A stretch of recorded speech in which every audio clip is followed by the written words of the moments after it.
सुप्रभात साथियों। कैसे हो आप सब? आशा करती हूँ आप सब अच्छे होंगे। और स्वागत है आप सबका अपने हिंदी साहित्य के क्लास के अंदर।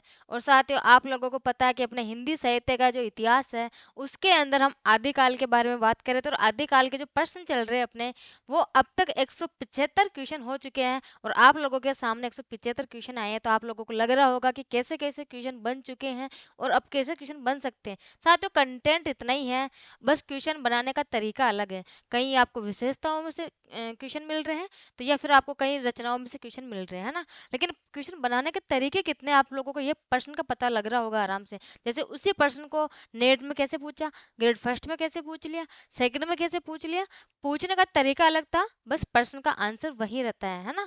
तो अब तक हमने कितने प्रश्नों के बारे में बात कर ली है? प्रश्न 1 से लेके 175 तक प्रश्न अपने हो चुके हैं। आज हम बात करेंगे 176 से 200 प्रश्न के बारे में।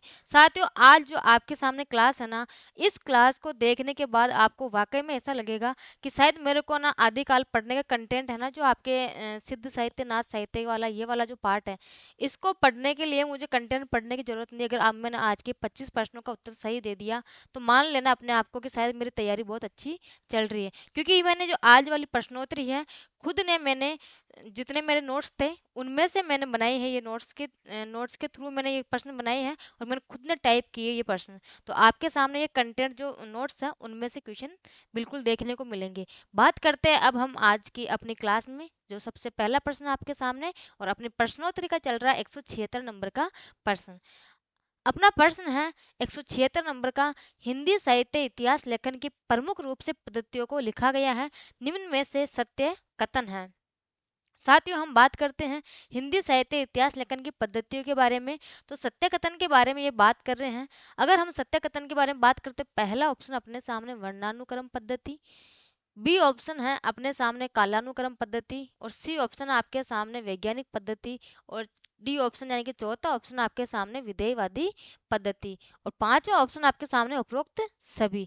तो साथियों, अगर हम हिंदी साहित्य इतिहास लेखन की पद्धतियों के बारे में बात करते हैं, तो आपके वर्णानुक्रम पद्धति हिंदी साहित्य इतिहास लेखन की पद्धति है, कालानुक्रम पद्धति है, वैज्ञानिक पद्धति है, विधेयवादी पद्धति है। तो आपके ये चारों ही ऑप्शन बिल्कुल सही है। तो आपका उपरोक्त सभी यानी कि पांचवा प्रश्न आपका बिल्कुल सही उत्तर हो जाएगा। तो साथियों, हिंदी साहित्य इतिहास लेखन की पद्धतियां, ऐसा ही प्रश्न पूछा जा सकता है कि निम्न में से कौन सी पद्धति नहीं है या फिर कौन सी पद्धति है, सत्य कथन बताइए। आजकल आपको पता है सत्य कथन और असत्य कथन का अभी सेकंड ग्रेड का पेपर बिल्कुल इसी आधार पर था। सत्य कथन कौन सा है या फिर असत्य कथन नहीं है। तो आपको इसी पैटर्न पर देखने के हिसाब से मैं आपके सामने प्रश्नोत्तरी भी इसी प्रकार के लेके आ रही हूँ, क्योंकि आजकल पेपर का जो पैटर्न है बहुत टफ आने लग गया है। तो इसमें आपका जो ऑप्शन नंबर 5 है वो बिल्कुल सही उत्तर हो जाएगा। ठीक है, बढ़ते हैं हम अगले प्रश्न की ओर। आज का अपना प्रश्न है 177 नंबर का। विधेयवादी पद्धति के जनक माने जाते हैं। साथियों, महत्वपूर्ण है कि विधेयवादी पद्धति है, इसके जनक कौन माने जाते हैं। ए ऑप्शन है आपके सामने George Abraham Grierson, B option है आपके तेन या बेन महोदय, सी ऑप्शन आपके सामने गणपति चंद्र गुप्त, डी ऑप्शन आपके सामने गारसा द तासी।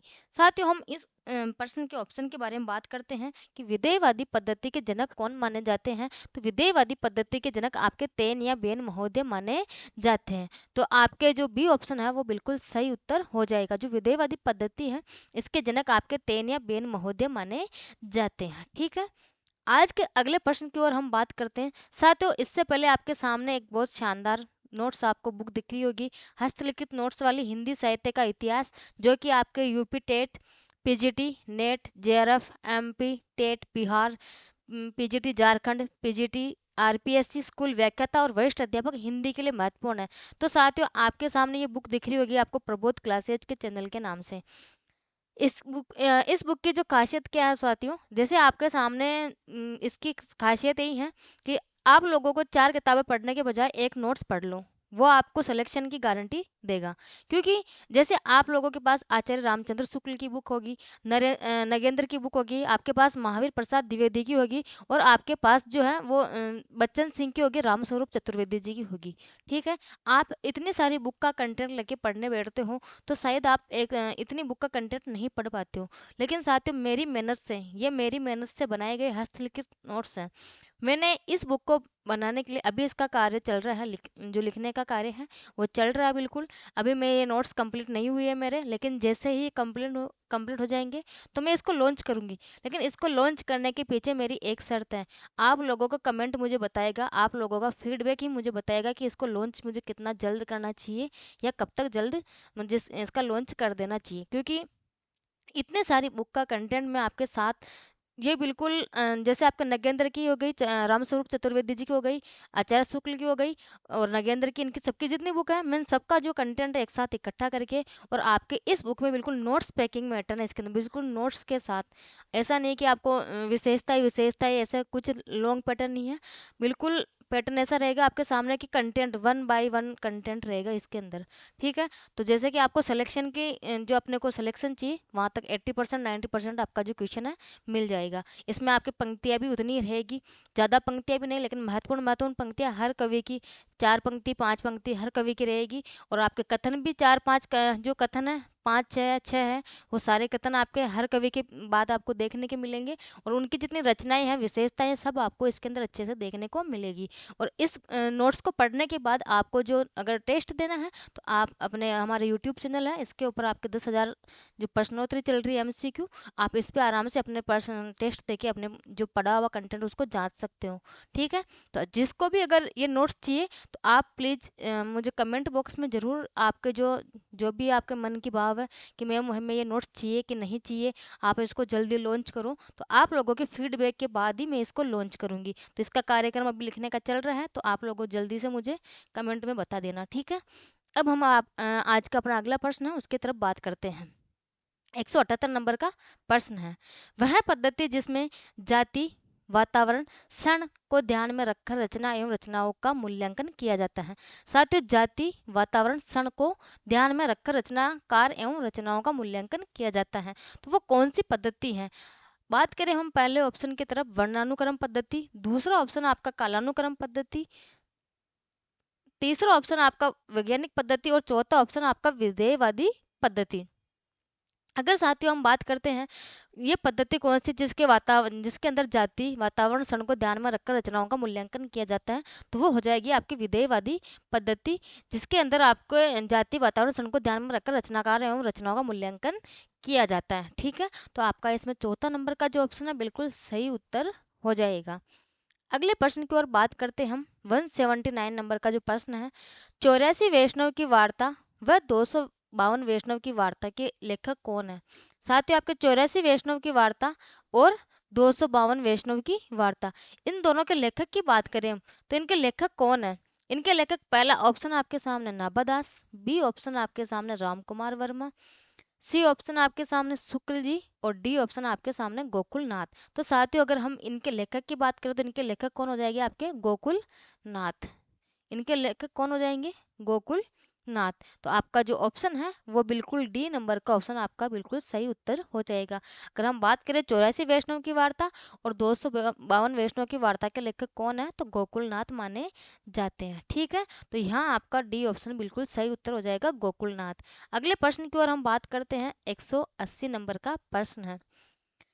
प्रश्न आपके सामने, इनमें से कौन सा असत्य है जो आपके रचना दिए हुए, रचना के जो कवि दिए हुए हैं, तो इनमें से कौन सा असत्य कथन है आपके सामने? अगर हम बात करते हैं असत्य के बारे में, पहला ऑप्शन आपके सामने, भक्तमाल के जो लेखक है या फिर कवि है, ये कौन है? तो आपके नाभादास। तो बिल्कुल साथियों, आपके भक्तमाल के जो है वो नाभादास बिल्कुल सही है। भक्त नामावली की बात करें हम, भक्त नामावली तो आपके ये हो जाएंगे ध्रुवदास, बिल्कुल सही है। सर करी सर कवि गिरा विलास, इसके लेखक कौन है? तो बलदेव। तो साथियों आपके इसके लेखक बलदेव, ये भी बिल्कुल सही उत्तर है। बात करते हैं हम डी ऑप्शन की तरफ, कवि रत्नमाला गोकुल प्रसाद। तो साथियों कवि रत्नमाला जो है वो गोकुल प्रसाद की नहीं है, कवि रत्नमाला है, इसके लेखक है देवी प्रसाद मुसीफ। कौन है? देवी प्रसाद मुंसिफ, देवी प्रसाद मुंसिफ किसके लेखक हो जाएंगे? कवि रत्नमाला के लेखक हो जाएंगे। तो साथियों आपके यहाँ भक्तमाला नाभादास के द्वारा लिखी गई थी, भक्त नामावली जो है ध्रुवदास के द्वारा लिखी गई थी, और सर कवि गिरा विलास आपके बलदेव के द्वारा लिखी गई है, और कवि रत्नमाला जो है वो आपके देवी प्रसाद मुंसिफ के द्वारा लिखी गई है। तो आपका इसमें असत्य कथन की बात कर रहा है, तो असत्य कथन कौन सा हो जाएगा? डी ऑप्शन आपका बिल्कुल सही उत्तर हो जाएगा, जो कि कवि रत्नमाला के जो लेखक है वो कौन है? देवी प्रसाद मुंसिफ है। ठीक है, अगले प्रश्न की ओर हम बात करते हैं। असत्य कथन है, फिर से आपके सामने असत्य कथन वाला प्रश्न आ चुका है। अगर साथियों हम असत्य प्रश्न के जो कथन इसके बारे में बात करते हैं, कि जो आपके पहले ए ऑप्शन है, कवि माला किसके द्वारा लिखा गया? तो कवि माला के जो लेखक है वो तुलसीदास हैं। तो बिल्कुल साथियों कवि माला के जो लेखक है वो तुलसीदास जी हैं, इनके द्वारा कवि माला लिखी गई थी। बी ऑप्शन आपके सामने कालिदास हजारा, कालिदास हजारा की बात करते हैं तो ये कालिदास त्रिवेदी द्वारा लिखी गई थी। कवि नामावली इसके लेखक कौन है? तो सूदन है, बिल्कुल कवि नामावली के सूदन है, और कालिदास हजारा के जो कवि हैं लेखक है वो कालिदास त्रिवेदी के द्वारा लिखा गया है। इसके बाद आगे हम बात करते हैं फजीजुल्ला खां। साथियों ये फजीजुल्ला खां जो है ये महेश दत्त के द्वारा नहीं लिखा गया है, ये फजीजुल्ला खां के द्वारा स्वयं के द्वारा ही लिखा गया है। किसके द्वारा? हफीजुल्ला खां, हफीजुल्ला खां, हफीजुल्ला खां।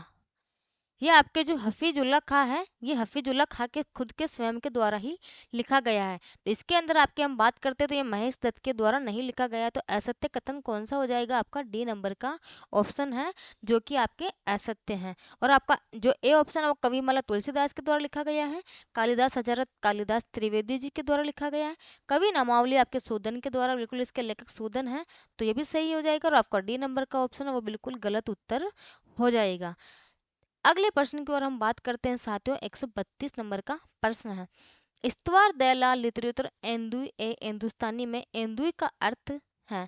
साथियों इसमें एंदुई के अर्थ की बात कर रहे हैं कि एंदुई का अर्थ क्या होता है? तो इसमें लिटरेचर होता है, या फिर आपके हिंदी होता है, हिंदवी है यहाँ पे हिंदवी, या फिर आपके सी नंबर का ऑप्शन वो हिंदुस्तानी होता है। और आपके बात करते हैं हम जो हिस्ट्री, या फिर आपके एंदुई का अर्थ हिस्ट्री होता है। तो साथ ही हम एंदुई की बात करते हैं तो एंदुई के अर्थ क्या होता है? यहाँ पे हिंदवी होता है। क्या होता है? हिंदवी। तो आपका जो बी नंबर का ऑप्शन है वो बिल्कुल सही उत्तर हो जाएगा। तो आपके इस्तवार दयालाल लिटरेचर एंदुई ए हिंदुस्तानी में एंदुई का अर्थ क्या हो जाएगा? आपके हिंदवी हो जाएगा।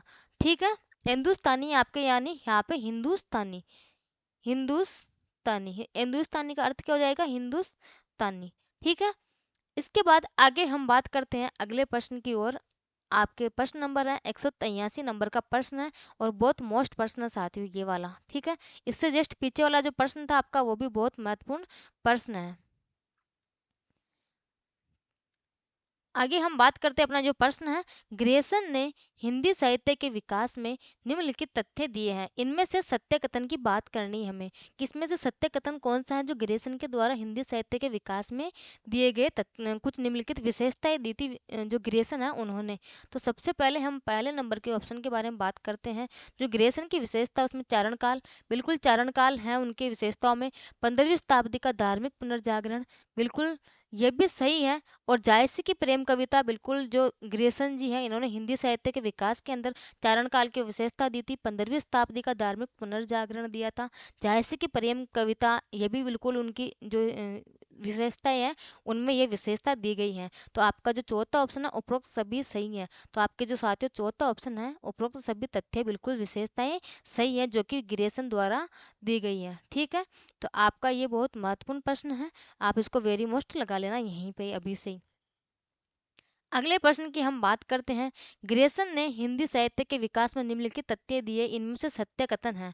फिर से आपके सामने ग्रेसन है, इनके जो तथ्य विशेषताएं हैं, ग्रेसन के साथ 11 विशेषताएं हैं, जो वो 11 की 11 विशेषताएं के माध्यम से मैं आपको 3 प्रश्न के माध्यम से आपकी इनकी विशेषताएं आपके सामने लेके आई हूँ। ठीक है, तो इसमें आपका ब्रज का कृष्ण भक्ति संप्रदाय उनकी विशेषताओं में दिया गया है, मुगल दरबार है, तुलसीदास की हम बात करते हैं तुलसीदास का परिचय भी उसमें दिया गया है, और आपका चौथा ऑप्शन है उपरोक्त सभी सही हैं। तो साथियों हम बात करें यहाँ पे उपरोक्त सभी के बारे में, तो बिल्कुल आपका चौथा ऑप्शन यहाँ पे सही हो जाएगा।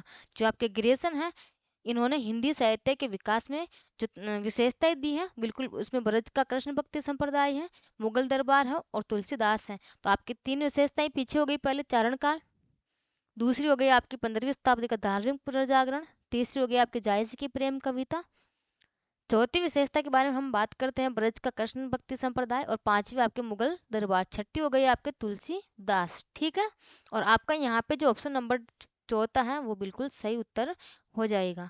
अगले प्रश्न की ओर हम बात करते हैं। 185 नंबर का प्रश्न है। फिर से आपके प्रश्न वही हैं कि ग्रेसन ने हिंदी साहित्य के विकास में निम्नलिखित तथ्य दिए जिसमें से सत्य कथन के बारे में आपको बताना है। अगर हम यहाँ पे बात करते हैं तुलसी के अन्य प्रवृत्ति, यह आपके बिल्कुल जॉर्ज ग्रेसन की विशेषता है। 18वीं शताब्दी है, कंपनी के शासन में हिंदुस्तान, जो कि बहुत महत्वपूर्ण है। कभी भी आपको एग्जाम में देख के पूछ सकते हैं कि कंपनी के शासन में हिंदुस्तान किसकी विशेषता है, तो ग्रेसन की विशेषता है। ठीक है, चौथा ऑप्शन आपके सामने महारानी विक्टोरिया के शासन में हिंदुस्तान, तो आपके ये भी जॉर्ज ग्रेसन की विशेषताओं में से दिया गया है। और पांचवा ऑप्शन आपके सामने उपरोक्त सभी सही है। तो आपके साथियों इसके उत्तर के बारे में हम बात करते हैं, इसका आंसर कौन सा सही है, तो उपरोक्त सभी आपके इसके आंसर बिल्कुल सही हो जाएंगे। तो पांचवा नंबर का ऑप्शन आपका जो है बिल्कुल वो सही हो जाएगा। तो हम बात करते हैं तुलसी के अन्य प्रवृत्ति, 18वीं शताब्दी, कंपनी के शासन में हिंदुस्तान और महारानी विक्टोरिया के शासन में हिंदुस्तान। ठीक है, अगले प्रश्न की ओर हम बात करते हैं। 186 नंबर का प्रश्न है आज का अपना। ठीक है, बात करते हैं हम प्रश्न के बारे में, लोक शब्द का प्रयोग किसने किया था। तो साथियों सर्वप्रथम लोक शब्द का प्रयोग करने वाले कौन है, तो हम बात करते हैं पहले ऑप्शन की तरफ। ए नंबर का ऑप्शन है आचार्य हजारी प्रसाद द्विवेदी जी, बी ऑप्शन आपके सामने रामचंद्र शुक्ल जी, और सी ऑप्शन आपके सामने राम स्वरूप चतुर्वेदी जी, और डी ऑप्शन आपके सामने राम कुमार वर्मा। तो साथियों हम बात करते हैं कि सर्वप्रथम जो लोक शब्द का प्रयोग वो किसने किया था, तो आपके लोक शब्द का प्रयोग करने वाले हैं आचार्य हजारी प्रसाद द्विवेदी जी। तो साथियों अगर लोक शब्द का प्रयोग हजारी प्रसाद द्विवेदी जी करते हैं तो जनता शब्द का प्रयोग कौन करते हैं, इस क्वेश्चन के बारे में भी हमें उत्तर जानना है। तो आपका यहाँ पे पहले हम बात करते हैं लोक शब्द का प्रयोग करने वाले कौन है सर्वप्रथम, तो आचार्य हजारी प्रसाद द्विवेदी जी हैं। तो आपका ए नंबर का जो ऑप्शन है यहाँ पे बिल्कुल सही उत्तर हो जाएगा। ठीक है, इसके बाद हम अगले प्रश्न की ओर बात करते हैं। अगर लोक शब्द का प्रयोग हजारी प्रसाद द्विवेदी करते हैं तो जनता शब्द का प्रयोग किस कवि ने किया था, यही प्रश्न आपके सामने आ गया और ये एग्जाम में पूछा गया है कि लोक शब्द का प्रयोग किसने किया, तो हजारी प्रसाद द्विवेदी जी ने, और जनता शब्द का प्रयोग कौन करते हैं, तो आपके आचार्य रामचंद्र शुक्ल जी जो है वो जनता शब्द का प्रयोग करते हैं। ठीक है, तो इसमें आपके ऑप्शन नंबर जो बी है वो बिल्कुल सही उत्तर हो जाएगा, क्योंकि साथियों जो है लोक शब्द का प्रयोग आपने आचार्य हजारी प्रसाद द्विवेदी जी करते हैं, तो जनता शब्द का प्रयोग आचार्य रामचंद्र शुक्ल जी करते हैं। बिल्कुल ये जो फैक्ट है बिल्कुल आपको याद रखने हैं, दोनों फैक्ट आपको जो है कंफ्यूज करने वाले हैं। अगले प्रश्न की ओर हम बात करते हैं। 188 नंबर का प्रश्न है आज का अपना। ठीक है, साथियों अगर आपको वीडियो अच्छी लग रही हो तो वीडियो को शेयर जरूर करें, और हो सके आपको जैसे ही आप थंबनेल देखते हो कि 10,000 प्रश्नोत्तरी और वो भी हिंदी साहित्य के इतिहास की, कोई नहीं करवा रहा अब तक, तो आपके 10,000 प्रश्नों की श्रृंखला जो है वो हिंदी साहित्य के इतिहास में अब तक ऐसी कोई श्रृंखला किसी ने नहीं बनाई है 10,000 प्रश्नों की। तो आप जितना हो सके उतने जितने भी अपने हिंदी साहित्य इतिहास के आपके पास जहाँ जितने ग्रुप बने हुए हैं, आपके जितने साथी पढ़ने वाले हैं, सबको शेयर करें वीडियो को फटाफट से, क्योंकि वीडियो को शेयर करने पे लोगों को पता लगेगा कि 10,000 की जो प्रश्नोत्तरी हैं वो भी चल रही हैं। कोई मैडम है जो 10,000 की प्रश्नोत्तरी कंप्लीट करवाएगी, जिसमें आपके रहने वाला है हिंदी साहित्य का इतिहास पूरा और गद्य साहित्य पूरा रहने वाला है। उसके बाद हम बात करते हैं तो आपके काव्य शास्त्र वाला जो भाग है वो पूरा रहेगा। उसके बाद आपके जो ग्रेड फर्स्ट के अंदर जितना आपके यूजी पार्ट है, जिसमें आपके कबीरदास है, तुलसीदास है, जितने भी कविताएं लगी हुई हैं, निबंध लिखे लगे हुए हैं आपके, जैसे आपके लहरों के राजहंस वगैरह नाटक हैं, तो जितने भी हैं उनके क्वेश्चन भी आपके, जैसे लहरों के राजहंस नाटक बहुत बड़ा है तो आपके उसके 100 क्वेश्चन हैं वो बिल्कुल महत्वपूर्ण महत्वपूर्ण आपके इसके अंदर करवाए जाएंगे। अगर बात करते हैं हम जो वो नाटक जो उनके जो प्रश्न करवाऊंगी उसमें भी आपके अब तक जो ग्रेड फर्स्ट और सेकंड के प्रश्न आपके एग्जाम में आए हुए हैं पुराने, तो वो आपके सामने बिल्कुल शो करूंगी कि ये आपके पहले पुराने एग्जाम में पूछे गए हैं और अब कैसे प्रश्न इसमें से बन सकते हैं। तो आप इस वीडियो को जितना हो सके उतना शेयर करने की कोशिश करें। ठीक है, अपन प्रश्न के बारे में बात करते हैं। फिर से अपना प्रश्न है, भारत का लोकनायक वही हो सकता है जो समन्वय करे। इस कथन के बारे में हम बात करते हैं कि यह कथन किसने दिया था। भारत का लोकनायक वही हो सकता है जो समन्वय करे। इस प्रश्न के बारे में हम बात करते हैं। पहला ऑप्शन आपका तुलसीदास, बी ऑप्शन आपके सामने राम कुमार वर्मा, सी ऑप्शन आपके सामने शुक्ल जी, और डी ऑप्शन आपके सामने गोकुल नाथ। तो साथ ही हम इसके उत्तर के बारे में बात करते हैं कि भारत का लोकनायक वही हो सकता है जो समन्वय करे। ये तुलसीदास का दिया हुआ कथन है। तुलसीदास ने ही कहा था कि भारत का लोकनायक वही हो सकता है जो समन्वय करे। ठीक है, तो आपका इसमें जो ऑप्शन नंबर ए है वो बिल्कुल सही उत्तर हो जाएगा। अगले प्रश्न के बारे में हम बात करते हैं। आज का अपना अगला प्रश्न है 189 नंबर का प्रश्न।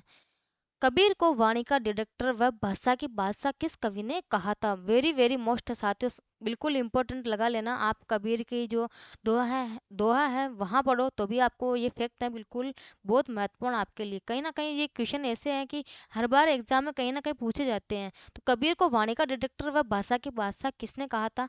तो आपके सामने पहला ऑप्शन है आचार्य हजारी प्रसाद द्विवेदी जी ने, बी ऑप्शन आपके सामने आचार्य रामचंद्र शुक्ल जी ने, सी ऑप्शन आपके सामने राम स्वरूप चतुर्वेदी, और डी ऑप्शन आपके सामने राम कुमार वर्मा। अगर साथियों हम इसके ऑप्शन के बारे में बात करते हैं कि कबीर को वाणी का डिडक्टर व भाषा के बादशाह कहने वाले कौन है, तो आचार्य हजारी प्रसाद द्विवेदी जी जो है, इन्होंने कबीर को वाणी का डिडक्टर व भाषा के बादशाह कवि कहा था।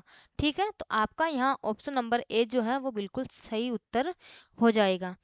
अगले प्रश्न की ओर हम बात करते हैं। 190 नंबर का प्रश्न अपना आज का, कालक्रम की दृष्टि से सत्य कथन है। अगर साथियों हम बात करते हैं कि सबसे पहले कालक्रम आपके छायावाद के बारे में बात करते हैं, तो छायावाद का जो समय है वो क्या है, तो 1918 से 1938 ईस्वी छायावाद का समय माना जाता है। तो बिल्कुल ये आपका सत्य कथन सत्य है कि छायावाद का जो समय काल है वो 1918 से 1938 माना जाता है। अगले बी ऑप्शन की तरफ हम बात करते हैं, छायावादोत्तर काल। छायावादोत्तर काल के बारे में हम बात करते हैं, इसका समय 1938 से 1953 ईस्वी माना जाता है। तो बिल्कुल साथियों जो आपका छायावादोत्तर काल है, इसका समय काल है वो 1938 से 1953 ईस्वी माना जाता है। तो आपका बी नंबर का जो ऑप्शन है वो भी बिल्कुल सही उत्तर हो जाएगा। सी ऑप्शन के बारे में हम बात करते हैं, प्रगतिवाद। प्रगतिवाद साथियों इसका जो समय है वो 1938 से 1943 ईस्वी माना जाता है। तो बिल्कुल साथियों इसका भी जो समय है वो बिल्कुल सही हो जाएगा। इसका जो समय है वो 1938 से 1943 ईस्वी माना जाता है। डी ऑप्शन के बारे में हम बात करते हैं, प्रयोगवाद। और प्रयोगवाद के समय के बारे में हम बात करें साथियों, तो 1943 से 1953 आपके प्रयोगवाद का समय माना जाता है। तो कालक्रम की दृष्टि से आपके साथियों छायावाद, उसके बाद छायावादोत्तर काल, फिर उसके बाद हम बात करते हैं प्रगतिवाद, उसके बाद हम बात करें तो प्रयोगवाद। तो आपका जो इसके अंदर है ए नंबर का जो ऑप्शन है उपरोक्त सभी, ये बिल्कुल आपका सही उत्तर हो जाएगा। ठीक है, अगले प्रश्न की ओर हम बात करते हैं। आज का अपना 191 नंबर का प्रश्न, नागरी प्रचारणी सभा काशी में प्रथम खंड का नाम क्या है। जो साथियों आपके नागरी प्रचारणी सभा काशी है, उसके अंदर आपको जो 16 खंड दिए हुए हैं, उसमें से आपका जो प्रथम खंड है 16 खंड में, उसका नाम क्या रखा गया है। तो साथियों हम प्रथम खंड के बारे में बात करते हैं, तो उसमें प्रथम खंड का नाम ए ऑप्शन आपके सामने हिंदी साहित्य की आधार पीठिका, बी ऑप्शन आपके सामने हिंदी भाषा का विकास, और सी ऑप्शन आपके सामने रीतिकाल, और डी ऑप्शन आपके सामने उत्कर्ष काल। साथियों हम इसके जो बात करते हैं नागरिक प्रचारणी सभा काशी में जो है प्रथम खंड का नाम क्या है, तो इसके आपके प्रथम खंड का नाम है आपके हिंदी साहित्य की आधार पीठिका जो है प्रथम खंड का नाम है। अगर हम इसके संपादनकर्ता के बारे में बात करते हैं, किसके बारे में, इनके संपादनकर्ता, अगर हम इनके संपादनकर्ता के बारे में बात करते हैं कि प्रथम खंड का संपादनकर्ता कौन है, तो वो है आपके डॉक्टर राजबली पांडे। डॉक्टर राजबली पांडे प्रथम खंड का संपादनकर्ता कौन है, आपके डॉक्टर राजबली पांडे हैं। इन्होंने प्रथम खंड का संपादन किया था और उसका नाम क्या रखा था, तो हिंदी साहित्य की आधार पीठिका। तो आपका जो ए नंबर का ऑप्शन है वो बिल्कुल सही उत्तर हो जाएगा। अगले प्रश्न की ओर हम बात करते हैं। 192 नंबर का प्रश्न आज का। हिंदी जो इतिहासकार हैं एवं इतिहास ग्रंथ की दृष्टि से सत्य कथन है। जो इधर आपके कुछ इतिहासकार के नाम दिए हुए हैं और इधर आपके जो इतिहास ग्रंथ है उनके नाम दिए हुए हैं। इनमें से जो कौन सा कथन यानी कि कौन सा ग्रंथ है जो उसी कवि के द्वारा नहीं लिखा गया है। अगर हम ए ऑप्शन के बारे में बात करते हैं कि धीरेन्द्र वर्मा, इन्होंने हिंदी साहित्य का जो इतिहास है वो लिखा था, तो बिल्कुल साथियों धीरेन्द्र वर्मा ने हिंदी साहित्य का इतिहास लिखा था। इनकी पुस्तक है हिंदी साहित्य, ठीक है। बी ऑप्शन के बारे में हम बात करते हैं आचार्य विश्वनाथ प्रसाद मिश्र, और इनकी जो बुक है वो हिंदी साहित्य का अतीत और भाग 2। यहाँ पे लिखा हुआ है ये भाग 2। तो बिल्कुल साथियों विश्वनाथ प्रसाद मिश्र जी जो है, इनके द्वारा इनकी जो पुस्तक लिखी गई है वो हिंदी साहित्य का अतीत है, जो भाग 2 है, ठीक है। तीसरे ऑप्शन के बारे में हम बात करते हैं परशुराम चतुर्वेदी, और इनकी पुस्तक के बारे में हम बात करते हैं तो उत्तरी भारत की संत परंपरा, ये इनकी प्रमुख पुस्तक रही है। डी ऑप्शन के बारे में हम बात करते हैं प्रभुदयाल मित्तल। क्या है साथियों? प्रभुदयाल मित्तल। और अगर हम इनकी जो इतिहास के कथन से हम बात करते हैं तो इसके ऑप्शन के बारे में हम बात करते हैं। जो प्रभुदयाल मित्तल है तो इनकी जो ग्रंथ है, रचना है, वो चैतन्य संप्रदाय और उनका साहित्य, ये बिल्कुल इनकी ही द्वारा लिखी गई पुस्तक है। प्रभुदयाल की मित्तल की जो बुक है वो कौन सी है? चैतन्य संप्रदाय और उनका साहित्य। तो इसमें आपके हम ऑप्शन के बारे में बात करते हैं। ई ऑप्शन आपके सामने उपरोक्त सभी सही हैं। तो साथियों आपका जो यहाँ ऑप्शन नंबर ई है वो बिल्कुल सही उत्तर हो जाएगा कि उपरोक्त सभी कथन जो तथ्य हैं वो बिल्कुल सही है, क्योंकि जो धीरेन्द्र वर्मा है इनकी बुक कौन सी है? तो हिंदी साहित्य। विश्वनाथ प्रसाद मिश्र की बुक कौन सी है? तो हिंदी साहित्य का अतीत भाग 2। परशुराम चतुर्वेदी की जो बुक है वो कौन सी है? उत्तरी भारत की संत परंपरा। और प्रभुदयाल मित्तल की जो पुस्तक है वो कौन सी है? तो चैतन्य संप्रदाय और उनका साहित्य। तो आपके यहाँ पे ये चारों जो कथन है वो जो फैक्ट है वो बिल्कुल सही है। तो आपके उपरोक्त सभी कथन बिल्कुल सही हो जाएंगे। ई ऑप्शन आपका बिल्कुल यहाँ पे सही है। बात करते हैं हम अगले प्रश्न की ओर। 193 नंबर का प्रश्न आज का अपना। निम्न में से जो कुछ तथ्य दिए हुए इसमें आपके सत्य कथन बताना अपने को। जो महेश दत्त शुक्ल हैं इनकी पुस्तक है हिंदी काव्य संग्रह। बिल्कुल साथियों जो आपके महेश दत्त शुक्ल हैं इनकी जो पुस्तक है वो हिंदी काव्य संग्रह इनकी पुस्तक है। बी ऑप्शन आपके सामने पंडित राम नरेश त्रिपाठी, इनकी जो बुक है वो कविता कौमुदी। बिल्कुल बहुत महत्वपूर्ण पुस्तक है इनकी भी, कविता कौमुदी, जो आपके राम नरेश त्रिपाठी की है। अगले ऑप्शन के बारे में हम बात करते हैं बाबू श्याम सुंदर दास, और इनकी पुस्तक है हिंदी भाषा और साहित्य। बिल्कुल साथियों इनकी भी जो पुस्तक है वो बहुत महत्वपूर्ण है आपके लिए एग्जाम की दृष्टि से। जो आपके बाबू श्याम सुंदर दास है इनकी पुस्तक है हिंदी भाषा और साहित्य।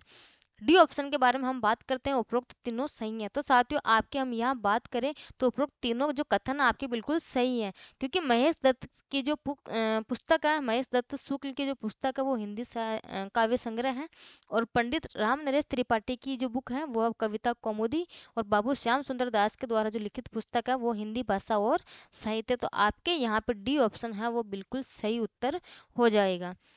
अगले प्रश्न की ओर हम बात करते हैं। 194 नंबर का प्रश्न है। डॉक्टर राम कुमार वर्मा के अनुसार काल विभाजन है। जो साथियों आपके जो आदिकाल है उसका काल विभाजन दिया हुआ है। डॉक्टर राम कुमार वर्मा के अनुसार काल विभाजन सही है।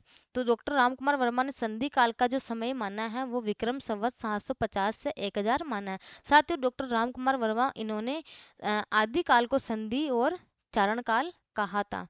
आदि और आदिकाल को संधि और चारण काल कहा था, और इसका समय माना था इन्होंने इसका समय माना विक्रम संवत 750 से आपके विक्रम संवत 750 से 1375 माना था। किसका माना था? आदिकाल का जो समय इन्होंने संधि व चारण काल माना था, जो इसका समय विक्रम संवत 750 से 1375 माना था, जिसमें आपके संधि काल का जो समय है वो विक्रम संवत आपके 750 से 1000 है, और चारण काल का जो समय है वो विक्रम संवत 1000 से 1375 माना है। तो आपकी दोनों जो ऑप्शन है बिल्कुल सही है। अगले तीसरे ऑप्शन के बारे में हम बात करते हैं भक्ति काल, और इसका जो समय है उन्होंने विक्रम संवत 1375 से 1700 माना है। तो बिल्कुल जो डॉक्टर राम कुमार वर्मा है इन्होंने भक्ति काल का जो समय है वो विक्रम संवत 1375 से 1700 माना है। अगले ऑप्शन के बारे में हम बात करते हैं। चौथा ऑप्शन है रीतिकाल, और रीतिकाल का समय इन्होंने माना है विक्रम संवत 1700 से 1900। और पांचवा ऑप्शन है इसके सामने आपके जो है आधुनिक काल, और इन्होंने आधुनिक काल का समय विक्रम संवत 1900 से अब तक का समय माना है। तो साथियों आपका संधि काल का समय 750 से 1000 विक्रम संवत, और चारण काल का विक्रम संवत 1000 से 1375, भक्ति काल का विक्रम संवत 1375 से 1700 माना है, और रीति काल का 1700 से 1900 विक्रम संवत, और आधुनिक काल का विक्रम संवत 1900 से अब तक। तो आपके जो पांच ही ऑप्शन है वो बिल्कुल सही है। डॉक्टर राम कुमार वर्मा के अनुसार इसका काल विभाजन है जो बिल्कुल सही तरीके से किया है। तो आपका जो ऑप्शन छठे नंबर का है उपरोक्त सभी जो है वो बिल्कुल सही है। तो आपका यहाँ उत्तर उपरोक्त सभी जो तथ्य हैं वो बिल्कुल सही हो जाएगा। ठीक है, अगले प्रश्न की ओर हम बात करते हैं। 195 नंबर का प्रश्न है आज का अपना।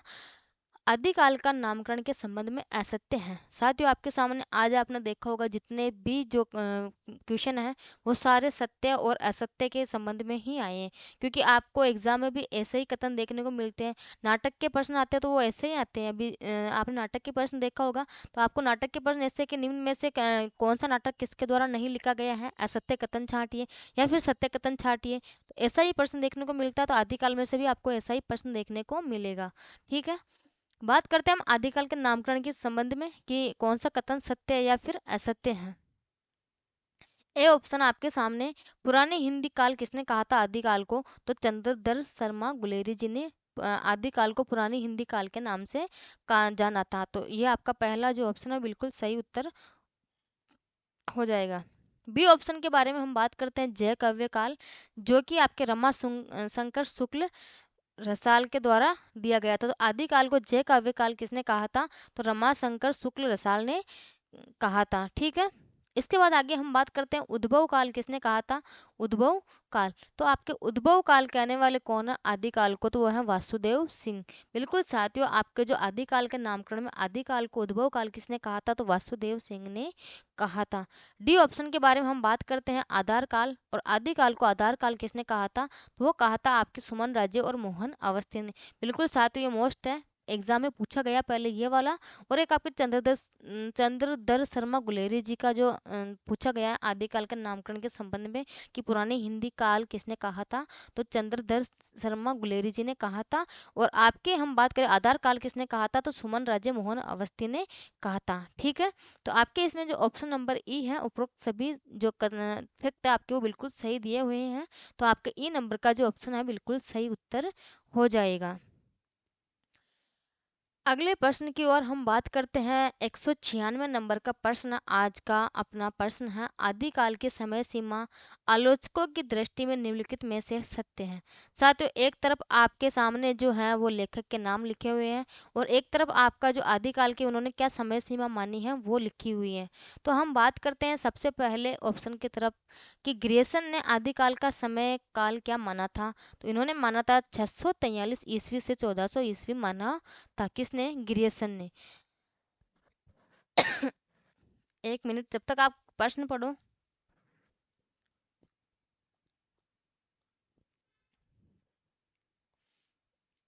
ग्रियर्सन ने आदिकाल का जो समय है वो 643 ईस्वी से 1400 ईस्वी माना है। मिस्र बंधुओं की हम बात करते हैं कि मिस्र बंधुओं ने आदिकाल का समय क्या माना है? तो 643 से 1389 ईस्वी जो आपके हैं वो मिस्र बंधुओं ने इसका समय माना है। किसका? आदिकाल का। राहुल सांकृत्यायन के बारे में हम बात करते हैं कि इन्होंने आदिकाल का समय क्या माना था? तो इन्होंने 760 से 1300 ईस्वी जो है वो आदिकाल का समय माना था। किसने? राहुल सांकृत्यायन जी। तो आपके ये कथन भी, ये बिल्कुल जो फैक्ट है वो भी बिल्कुल सही है समय सीमा के आधार पर। और डी ऑप्शन के बारे में हम बात करते हैं रामचंद्र शुक्ल जी के बारे में। इन्होंने क्या माना था? तो आदिकाल का समय इन्होंने 993 ईस्वी से 1318 ईस्वी माना था। तो साथियों हमारे आदिकाल का जो समय सीमा है वो लेखक आपके ग्रेसन ने बिल्कुल 643 से 1400 ईस्वी तक माना था। तो आपका पहला ऑप्शन बिल्कुल सही हो जाएगा। मिस्र बंधुओं के बारे में हम बात करते हैं। इन्होंने 643 से 1389 ईस्वी माना था। तो आपका बी ऑप्शन भी बिल्कुल सही उत्तर हो जाएगा। सी ऑप्शन के बारे में हम बात करते हैं। राहुल सांकृत्यायन जी, इन्होंने जो है आपके आदिकाल के समय सीमा है वो 760 से 1300 ईस्वी माना है। तो आपका तीसरे नंबर का जो ऑप्शन है वो बिल्कुल सही उत्तर हो जाएगा। और जो आपका डी नंबर का ऑप्शन है, इसके बारे में हम बात करते हैं आचार्य रामचंद्र शुक्ल के अनुसार, जो कि महत्वपूर्ण आपके कई बार पूछा गया है। इनके अनुसार अगर हम समय सीमा के बारे में बात करें तो 993 ईस्वी से 1318 ईस्वी आपके आदिकाल का समय माना गया है। तो बिल्कुल आपका चौथा ऑप्शन भी बिल्कुल सही हो जाएगा। तो आपका जो यहाँ पे उत्तर रहेगा कि सत्य कौन सा है इसमें से, तो आपके उपरोक्त सभी जो हैं वो सही दिए हुए हैं। तो आपका ई नंबर का जो ऑप्शन है बिल्कुल सही उत्तर हो जाएगा। साथियों, ऐसी प्रश्नोत्तरी से आपको फायदा ये हो रहा होगा कि इसमें से असत्य कथन बहुत कम पूछा गया है और सत्य ज्यादा पूछा है, और लगभग सब सत्य ही है। तो आपको जो फैक्ट पढ़ रहे हो वो आपको बिल्कुल याद होने वाला है, क्योंकि जो चीज पढ़ रहे हो वो बिल्कुल सारी बिल्कुल लिमिटेड और सत्य पढ़ रहे हो। कई असत्य वाला कोई प्रश्न है वो आपके माइंड में भी नहीं आ रहा होगा। अगले प्रश्न की ओर बात करते हैं हम। 197 नंबर का प्रश्न आज का अपना। सिद्धों की भाषा 1000 वर्ष पुरानी बांग्ला भाषा है, यह कथन किस विद्वान का है? साथियों, कथन आपके सामने कि सिद्धों की भाषा को 1000 वर्ष पुरानी बांग्ला भाषा किसने कहा था? तो आपके यह है ए नंबर का ऑप्शन आपके सामने हरिप्रसाद शास्त्री, बी ऑप्शन आपके सामने महेश दत्त शुक्ल, सी ऑप्शन आपके सामने बाबू श्याम सुंदर दास, और डी ऑप्शन आपके सामने राम कुमार वर्मा। अगर साथियों हम बात करते हैं सिद्धों की भाषा को 1000 वर्ष पुरानी बांग्ला भाषा किसने कहा था, तो वो आपके कहने वाले हैं हरिप्रसाद शास्त्री जी हैं। इन्होंने सिद्धों की भाषा को 1000 वर्ष पुरानी बांग्ला भाषा कहा था। तो आपका ए नंबर का जो ऑप्शन है वो बिल्कुल सही उत्तर हो जाएगा। बात करते हैं साथियों आज के अगले प्रश्न की ओर। अपना प्रश्न है 198 नंबर का प्रश्न है। साथियों, इस प्रश्न को पढ़ने से पहले मैं आपके सामने बिल्कुल बताना चाहती हूँ कि अगर किसी भी स्टूडेंट को कोई भी हो, अगर किसी को भी ये प्रश्नोत्तरी की पीडीएफ चाहिए तो पीडीएफ आपको हमारा टेलीग्राम चैनल है प्रबोध क्लासेज के नाम से। प्रबोध, आप इंग्लिश में सर्च करना प्रबोध क्लासेज के नाम से। तो आपको ये टेलीग्राम चैनल पे जाने के बाद ज्वाइन करो। ज्वाइन करने के बाद आपको उसमें फाइल्स में जाके आप ये पीडीएफ बिल्कुल ढूंढ सकते हो। वहाँ पे आपके अब तक जितने भी प्रश्न हुए हैं 1 से लेकर 200 तक के प्रश्न, यानी कि आज दिन तक के जितने प्रश्न हुए हैं वो सारी पीडीएफ आपको उस जो है टेलीग्राम चैनल में मिल जाएगी। अगर किसी को टेलीग्राम चैनल नहीं मिलता है तो वो आप हमें वीडियो के माध्यम से इस वीडियो के माध्यम से अगर आप इसको देख रहे हो और अगर आप टेलीग्राम चैनल ढूंढ रहे हो तो आप वीडियो में जाके कमेंट करो कि मैम हमें टेलीग्राम चैनल है वो नहीं मिला। तो हम आपको जो आपके कमेंट है उसके ऊपर हम वापस आपको आंसर दे सकते हैं कि हमारे टेलीग्राम चैनल के लिंक ये हैं, आप उस पर क्लिक करके और उसके माध्यम से भी आप टेलीग्राम चैनल को ज्वाइन कर सकते हो। अगर किसी को टेलीग्राम चैनल नहीं मिले तो वो आप हमें कमेंट करके बता दें, ताकि आप हम आपको लिंक के माध्यम से टेलीग्राम चैनल ज्वाइन करवा सके। तो साथियों, अगर किसी को पीडीएफ चाहिए तो बिल्कुल पीडीएफ आपको हमारे टेलीग्राम चैनल है प्रबोध क्लासेज, इस पे आपको पीडीएफ के जो है वो मिल जाएगी। और कितने प्रश्नों तक की, अब तक के अपने 200 प्रश्न हो चुके हैं, यहाँ तक की आपकी पीडीएफ मिल जाएगी। बात करते हैं हम। साथियों, आपको पता है कि कल से मैं आपके जो गद्य साहित्य का इतिहास है वो भी बिल्कुल डीपली उसी माध्यम से, जैसे आपको एग्जाम में क्वेश्चन देखने को मिलते हैं, तो आपको उसी माध्यम से आपको गद्य साहित्य का इतिहास भी करवाया जा रहा है यूट्यूब पे फ्री। तो आप हिंदी साहित्य का इतिहास की आपकी अलग क्लासें चल रही हैं और गद्य साहित्य की आपके जो है उसके अंदर निबंध की क्लासें अलग से चला रही हूँ। तो आप आराम से टेस्ट यहाँ दे, कंटेंट भी पढ़े और आपको आराम से फ्री में सब कंटेंट पढ़ने को मिल रहा है। तो बात करते हैं हम आज के अपने प्रश्न की। 198 नंबर का प्रश्न है कि नागरिक प्रचारणी सभा काशी में छठवां खंड का नाम क्या है? तो आपके 16 खंड है साथियों, उसमें से छठवें खंड का नाम पूछ रहे हैं कि इसमें से छठे खंड का नाम क्या है? तो ए ऑप्शन है आपके सामने हिंदी भाषा का विकास, बी ऑप्शन आपके सामने रीतिकाल, सी ऑप्शन आपके सामने उत्कर्ष काल, और डी ऑप्शन आपके सामने हिंदी का लोक साहित्य। साथियों, हम बात करें नागरिक प्रचारणी सभा में छठवें खंड का नाम क्या है, तो छठवें खंड की हम बात करते हैं तो उसको उत्कर्ष काल कहा गया है। किसको? जो आपके नागरिक प्रचारणी सभा काशी है उसमें छठवां खंड का नाम है उत्कर्ष काल। अगर हम बात करते हैं इसका संपादन करता कौन है, उत्कर्ष काल का संपादन करता, संपादन करता, अगर हम इसके संपादन करता की बात करें तो वो कौन है? डॉक्टर नगेंद्र। कौन हो जाएंगे? अपने डॉक्टर नगेंद्र आपके इसके संपादन करता हो जाएंगे। तो आपका जो सी नंबर का ऑप्शन है वो बिल्कुल, सॉरी साथियों, बी नंबर का जो ऑप्शन आपका बिल्कुल सही सही हो जाएगा। सी नहीं, यहाँ पे बी हो जाएगा। मेरा थोड़ा ध्यान भटक गया था, कुछ सोचने लग गई थी टेलीग्राम चैनल के बारे में। तो आपका यहाँ पे जो है वो बी नंबर का ऑप्शन है, बिल्कुल वो सही हो जाएगा। छठवें खंड का नाम क्या है? तो आपके रीतिकाल नाम है वो, जो आपका बी नंबर का ऑप्शन बिल्कुल सही हो जाएगा। और इसके जो संपादन करता है तो वो कौन है? आपके डॉक्टर नगेंद्र जी हैं, वो आपके इसके संपादन करता हो जाएंगे। ठीक है, तो आपके यहाँ पे बी नंबर का ऑप्शन बिल्कुल सही उत्तर हो जाएगा। छठवें खंड का नाम क्या है? तो रीति काल। अगले प्रश्न की ओर हम बात करते हैं। आज का अपना अगला प्रश्न है 199 नंबर का प्रश्न है। नागरिक प्रचारणी सभा काशी में 16वें खंड का नाम क्या है?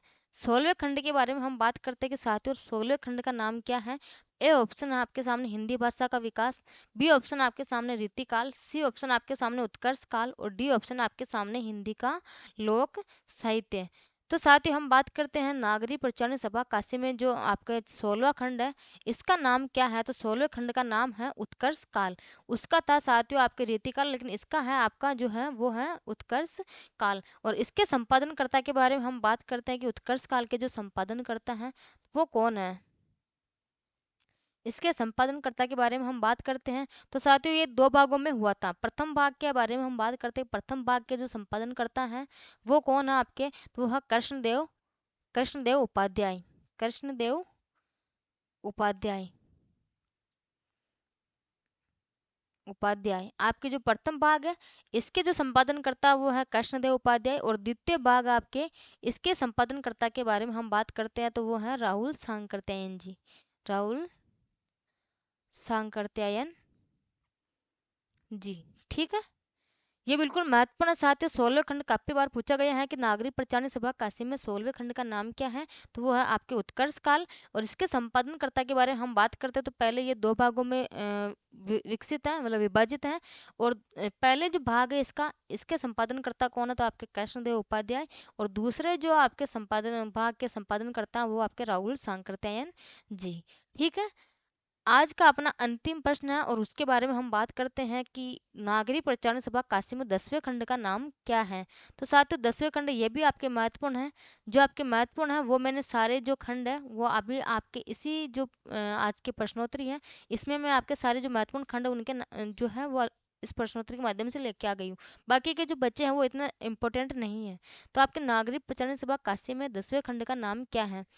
ए ऑप्शन आपके सामने हिंदी भाषा का विकास, बी है आपके रीतिकाल, सी है उत्कर्ष काल और डी है आपके जो है हिंदी का लोक साहित्य। अगर साथियों हम बात करते हैं कि 10वें खंड का नाम, तो 10वें खंड का नाम भी जो है साथियों वो आपके नागरिक प्रचारणी सभा काशी में उत्कर्ष काल के नाम से ही जाना जाता है। और इसके संपादनकर्ता के बारे में हम बात करते हैं तो कौन है? तो वो आपके डॉक्टर नगेंद्र जी हो जाएंगे। तो साथियों आपके जो नागरिक प्रचारणी सभा काशी है उसके 10वें खंड का नाम भी क्या है? तो उत्कर्ष काल है। और इसके संपादनकर्ता कौन है? तो आपके वो डॉक्टर नगेंद्र जी हो जाएंगे। ठीक है, तो आज साथियों अपने जो यहाँ है 200 प्रश्न की जो प्रश्नोत्तरी है वो हुई कंप्लीट। कल हम बात करेंगे 201 से 225 25 तक के प्रश्नों के बारे में हम बात करेंगे। तो आज के लिए धन्यवाद। और जितना हो सके साथियों वीडियो को शेयर करने की कोशिश करें, सब्सक्राइब करें चैनल को। आपका जितना सपोर्ट मेरे साथ रहेगा उतना ही मैं मोटिवेट होंगी और आप लोगों के लिए जाने कहाँ कहाँ से हो सके जितना प्रश्न अच्छे से अच्छे प्रश्न आपके सामने लेके आऊंगी। तो ठीक है साथियों, आज के लिए धन्यवाद।